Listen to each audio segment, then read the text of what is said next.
Guys চলে আসলাম আবার একটা দুপুরের লাঞ্চ মেনু শেয়ার করতে। সত্যি কথা বলতে অনেক দিন পর বললাম, কারণ হচ্ছে আমার শরীর ভীষণ খারাপ।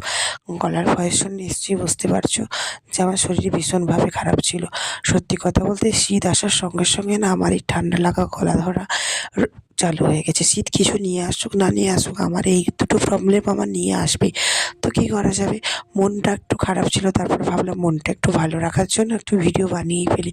তো করেছিল মা এক হাঁড়ি ভাত, সাথে ছিল মাছ ভাজা, মেয়ের জন্য ডালও ছিল, কিন্তু ডালটা আনতে ভুলে গেছিলাম। সাথে ছিল পটল ভাজা, আর ছিল আমার খুব ফেভারিট একটা খাবার, সেটা হচ্ছে শাক ভাজা। শাক ভাজা খেতে আমি সব দিনই একটু বেশি ভালোবাসি, আর সেটা হলো শুশনি শাকের ভাজা। আর করেছিল কুমড়োর চক্কা, এটা কিন্তু আমার মা নিরামিষভাবেই করেছিল, যেহেতু বাবা রাতে রুটি খাবে তার জন্য।